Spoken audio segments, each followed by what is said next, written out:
I denne video vil jeg vise, hvordan man kan lave højdemåling i GeoGebra ved hjælp af et billede, man har taget af det objekt eller den ting, man vil måle. Jeg vil starte med at lægge billedet ind, og det gør man ved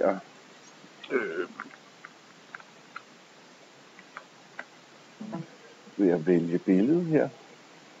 Og så lægger vi det i et koordinatsystem her, så det i nederste venstre hjørne ligger i 0,0. Og jeg har det så liggende. Jeg ved, om det er det, der ligger her. Det tror jeg, det er. Det er det.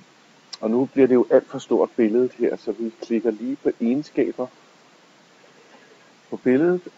Og så kan vi sige positionen, og det er på min opsætning ved GeoGebra, at når jeg trykker egenskaber, så kommer det herude i højre side. Normalt så kan man også få det som sådan en drop-down menu. Men jeg har det liggende her.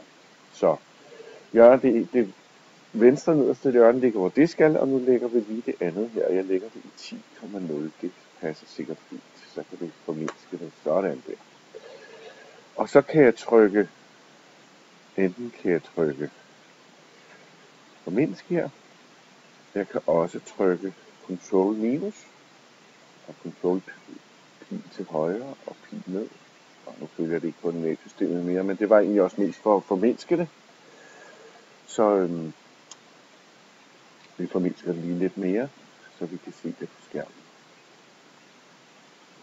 Sådan der, så kan vi se det lige. Så kan vi så begynde, og jeg har lagt en meterstok hernede, den er 4 meter lang, så det kan vi lige angive her med en linjestykke. Det her, det er så 4 meter. Det kunne være, at vi lige skulle farve det linjestykke, vi kunne farve det rødt, og lave det tykkere. Sådan der.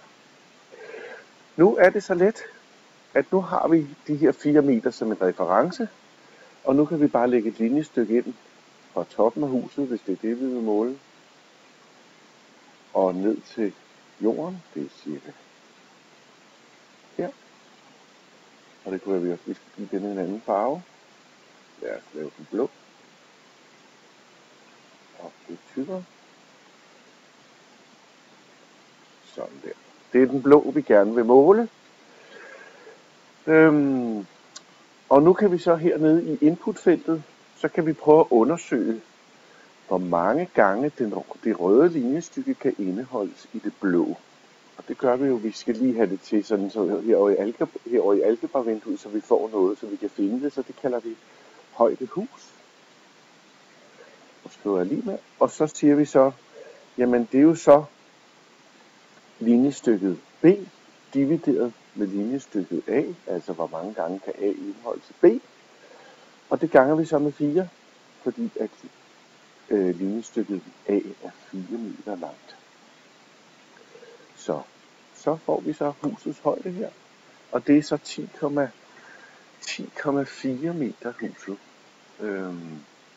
Og på samme måde kan man måle et træ og et hus og så videre. Man skal selvfølgelig være opmærksom på, når man tager billedet, at hvis man står nede ved husets nede på fortorvet, ja, så vil der blive noget med vinklerne, når man lægger telefonen på skrå eller sit kamera på skrå.